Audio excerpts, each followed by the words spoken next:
The forest was quiet that morning. Too quiet. Spring had melted most of the snow, but the ground still held cold in its roots. I stepped outside with coffee in hand, expecting birds, maybe a deer slipping through the trees. But then I heard something. Not a growl, not a cry, something smaller. I turned toward the edge of the clearing, and that's when I saw her. A lynx, full-grown, low to the ground, fur ragged from winter, muscles tense. But she wasn't stalking. She was shaking, and in her jaws, barely held, was a kit, limp, soaked, motionless. I stopped breathing. The logical part of me whispered, "Go back inside. Don't make eye contact. Don't interfere." But I didn't move. She came closer. Each step was deliberate, slow, uncertain. Not like a predator, like something on the edge. She reached the center of the clearing. The gravel crackled under her padded feet. Then, without warning, she set the kit on the ground and looked at me, not with fear, not with hunger, with something harder to name. The kit didn't stir. I looked at her, then at the small body lying still on the earth.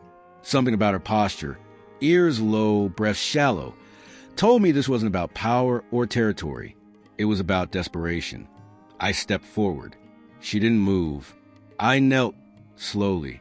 The kit was barely the length of my forearm. Wet fur clung to fragile bones. A spot of blood behind one ear. He looked dead. But then, a twitch, a breath. I looked up. She hadn't moved. Just stood there, watching me with eyes I'll never forget. I wrapped the kid in my flannel overshirt, held him close. He was ice. Then I backed away, step by step, into the house. She didn't follow. She didn't flee. She just stood there, and in that silent moment, I knew I'd just become part of something far bigger than myself. I brought the kid inside, holding him like he'd vanish if I blinked. The house felt colder than I remembered, even with the fire going. I laid him on the thickest blanket I had and cranked up the heater. The floorboards creaked under my knees as I crouched beside him. No movement, no sound. His fur was soaked and clumped. There was a cut behind his ear, shallow but fresh. His breathing was so faint I had to press my fingers to his ribs to feel it. But it was there. I wrapped him tighter, then filled a bottle with warm water, wrapped in a towel, and tucked it beside him. My hands were shaking. Outside, through the dusty window, she was still there, sitting, watching. I didn't know why she brought him here. Didn't know why she hadn't run. But I didn't question it. Not anymore. I sat on the floor and dialed Sarah. Wildlife rehab. Someone I trusted. She picked up. "It's Mike. I've got a lynx kit. Hurt. His mother brought him." A pause. "You mean she just gave him to you?" "Pretty much. He's not doing well. Bleeding a little. Hypothermic. Keep him warm. Don't try to feed him yet. If he's still breathing, you've got a window. I'll try to get there tonight." The line clicked off. I set the phone down and returned to the kit. His ear flicked. Barely, but enough. I leaned in closer. Watched for any other signs. Anything to hold on to. He trembled once, then went still again.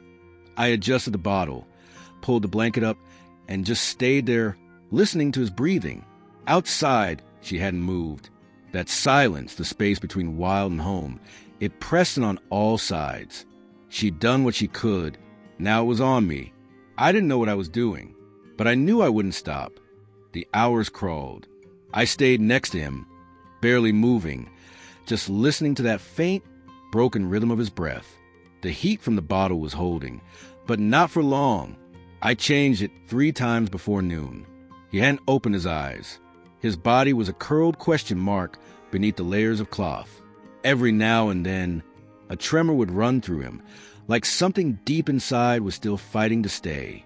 The cut behind his ear had crusted over, but now I noticed another along the inside of his leg. I dabbed it gently with warm water and a cloth. He didn't flinch, too far gone to notice, or too exhausted to care. Outside, she hadn't moved. I checked the window every 10 minutes.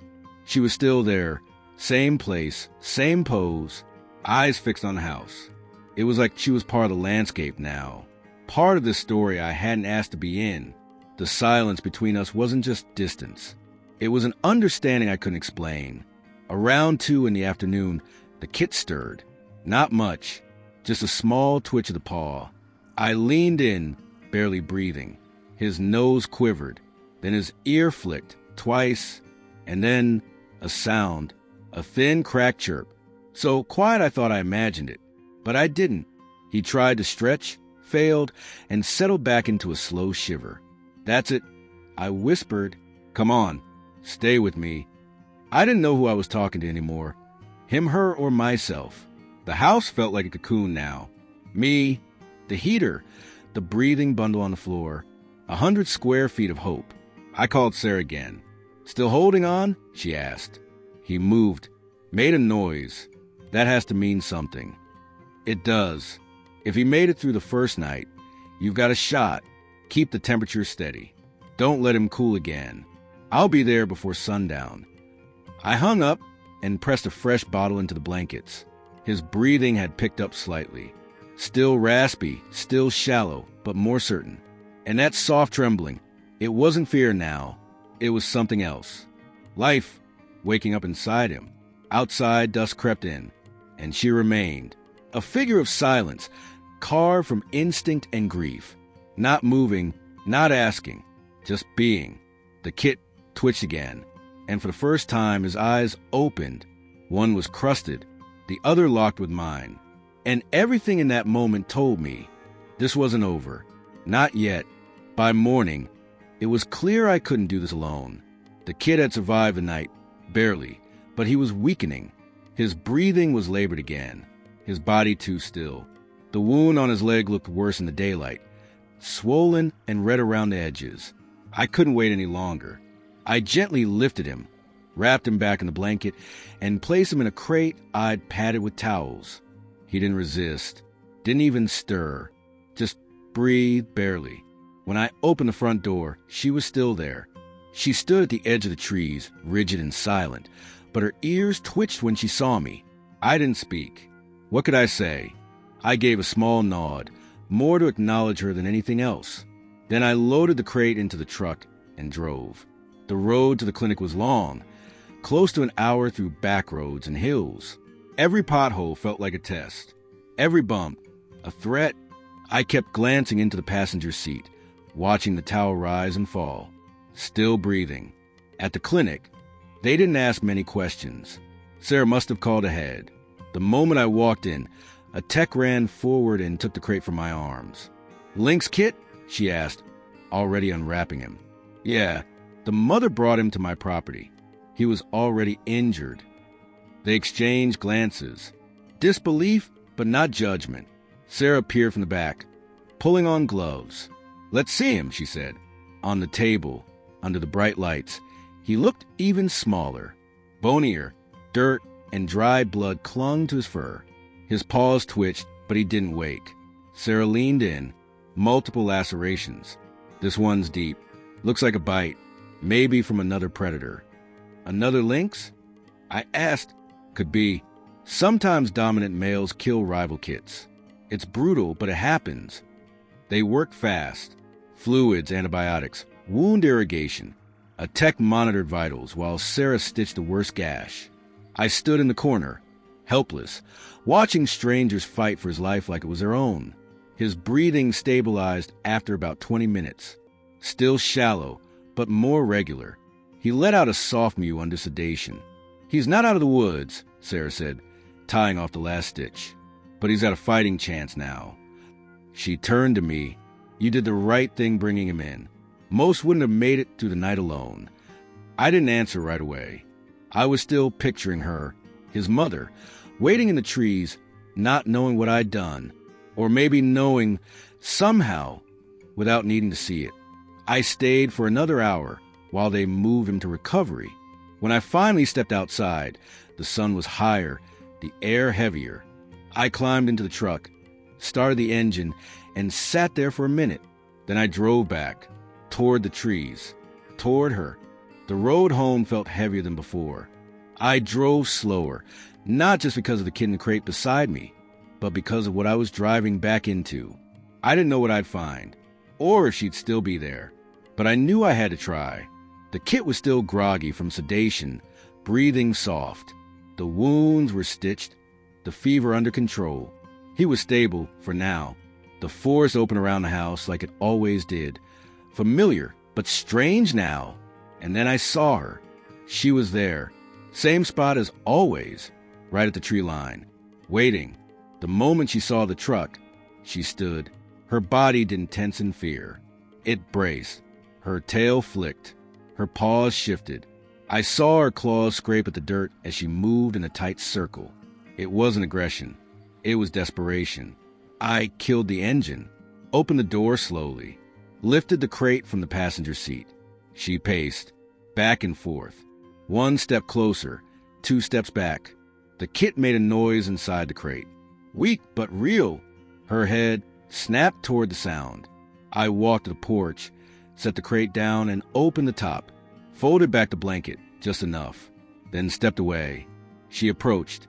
Step by step, eyes locked on the small body inside. Closer now than she had ever come. 10 feet, then 5. The kit moved. A tiny cry left his throat, raw and brief. She stopped. Then slowly, without sound, she crouched, lowered herself until her belly touched the earth, and watched. For minutes, nothing else moved. I sat on the step, not saying anything, not daring to. The sun dropped lower behind the pines, casting the yard in gold and shadow. She didn't move, just stared. And in that stillness, I realized something. She hadn't come to reclaim him. She came to see, to know that he was alive, that he was safe. The kid eventually fell asleep again, nose tucked under paw. She stayed until the stars appeared, until the night began to hum with insects and soft wind. And even then, she remained, a shape in the darkness, carved out of instinct and waiting. I went inside, leaving the door cracked just slightly. She didn't come closer, didn't turn to go. She simply kept watch. And somehow, that said everything. She didn't need answers, just presence, just this, a quiet between 2 wild things. And I honored it the only way I knew how, by listening, by staying. The days blurred. Each morning, I opened the door expecting she'd be gone, but she wasn't. The lynx remained silent, unmoving, present. Every night, she lay in the same spot, just beyond the porch light's reach. Every morning, I'd find the grass pressed flat beneath her. She didn't ask for anything, didn't come closer, but she didn't leave either. Inside, the kit grew stronger. He ate small meals, softened meat, a bit of goat's milk. I fed him slowly from a dropper at first, then from a shallow dish. His eyes opened wider each day. He tracked my movements now, ears swiveling when I stepped near. He no longer trembled when I touched him, but he didn't play. Not yet. He slept often, curled tightly on a folded blanket by the heater. Dreamed, maybe. Sometimes he twitched. Once, he let out a chirp in his sleep. I started leaving the door open a crack during the warmer hours. She never stepped inside, but she moved closer, sat near the edge of the porch, eyes on him. On the 3rd day, I heard voices. People. I looked out the window and saw 2 figures walking down the trail. Neighbors. One of them, Rick, had binoculars slung over his chest. They didn't knock, just stood on the edge of my yard, whispering, watching. I stepped outside. What's going on? I asked. Rick lifted his chin. You know there's a lynx out here, right? I know. She's been here for days. That's not normal. She's not hurting anyone. Yet, the other man muttered. She has a reason, I said. There's a kid inside. She brought him. He was injured. I'm helping him. They stare at me like I'd grown antlers. You're what? He's stable now. Recovering. You're keeping a wild animal in your house? I'm keeping him alive. That's not legal, you know. I exhaled slowly. It wasn't planned. It's just what happened. Rick shook his head. People are going to talk. Let them. They left without another word. That evening, a sheriff's truck rolled up. The deputy was polite but stiff. Said they'd received a call. said wildlife officers might want to stop by, asked me if the animal posed a threat. No, I said, she's not here for anyone but him. He looked unconvinced. Jotted notes. She's wild. Anything could happen. She's been out there for nearly a week. Hasn't moved closer than 10 feet. He nodded, but it was a kind of nod that didn't mean agreement. When he left, I sat beside the kit, watching the porch through the window. She was there. Still, that night, I barely slept. Not because I was afraid of her, because I was afraid of what other people might do to something they didn't understand. And I knew this fragile thing we built wouldn't last forever. But while it did, I'd protect it. Both of them. The warning came just before dawn. A message on my phone from Sarah. Wildlife officers were notified. They're planning to intervene, possibly today. I sat in silence, the screen glowing in my hands. The kit was curled at my feet, eyes half shut, breathing calm. Outside, the forest was quiet, too quiet. I stood and looked through the window. She was there. She always was. But today something was different. Her ears were up, alert. Her tail moved slowly side to side. She knew, maybe not the details, but the tension in the air, the scent of engines on the wind. Something had changed. And I couldn't let this end with men in uniforms and dart guns. So I acted. I gathered a few supplies, water, gauze, his medicine, the soft blanket he slept on. I wrapped the kit gently, placed in the crate, and left a note on the table. Then we walked, back through the woods. The way I'd first come to this place years ago, before roads, before fences, back where rules didn't echo as loudly. It took an hour to reach the ridge. My legs ached, my back burned. The crate grew heavier with each step, but I kept going. And then she appeared. She stepped out from the brush as if she'd been waiting all along. We stood there, 3 figures in the clearing, man, mother, child. I opened the crate and stepped back. The kit blinked at the sudden light. Then he stood, shaky, slow, and looked around. He didn't run to her. He walked, carefully, limping slightly, head low. She lowered herself to meet him. Their noses touched. She sniffed aside, then licked the healing wound on his leg. He leaned into her, and for a moment, I thought it was over, that they would vanish together into the trees.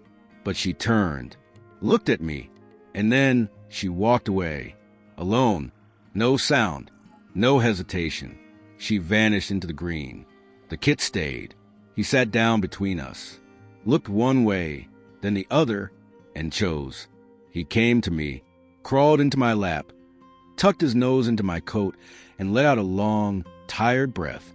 I didn't cry, but I felt something tear open inside me. Not pain, something else. Trust, maybe. That night, we returned home. No officers had come. No threats on the door. The clearing was empty, but it felt watched. I opened the door. He walked in on his own. Then he lay beside the fire and slept. And I sat beside him, hands still trembling, heart not quite steady. Because I knew that was a goodbye. Not from him, from her. 2 months passed. Spring gave way to early summer. The air warmed. The trees filled in. The birds returned with their endless chatter. The world moved on. But not me, and not him. He stayed. The kit, though I stopped thinking of him as a kit, had grown. His legs were stronger now. The limp still showed up when he ran too long or climbed too high. But it didn't slow him much. He didn't act like a pet. He didn't come when called. He didn't curl in my lap anymore. But he stayed close. He hunted small things, once a snake. He explored the woods around the cabin, but always returned, usually by nightfall, sometimes just before dawn. He knew where home was, or at least where I was. As for her, she never came back. Not that I saw, but at night I sometimes heard something, a rustle, a shift, a presence just beyond the line of trees.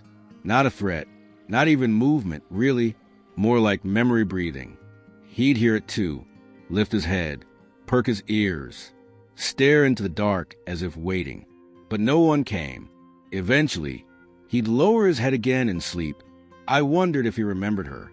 I wondered if he missed her, or if her leaving was something he'd understood. Maybe animals are better than us at letting go. Maybe I was the one holding on. The town had quieted down. No more officers. No more visitors. People either forgot or chose not to ask. I didn't bring it up. There was nothing to explain. What would I even say? That a wild lynx left her injured child with a man in a cabin and never came back? That the boy lived, grew, stayed? Some things don't need to be spoken. They just are. He sleeps near the door now. Not inside, not outside. Right in between. That feels right. He's not mine, but he's not wild either. He's something in the middle. Something that doesn't quite belong anywhere, and somehow fits here perfectly. And maybe I'm the same now. I talk less, move slower. I listen more, not just to him, to the woods, the wind, the hush before dusk. That's when I feel her most, not in footsteps or shadows, in stillness, like the silence she left behind was a gift, or a warning, or both. And each night, when he settles at the threshold, I sit with him. No words, no need, because we both understand. Some endings aren't endings. They're the beginning of something without a name, something that stays, even when the wild has gone quiet.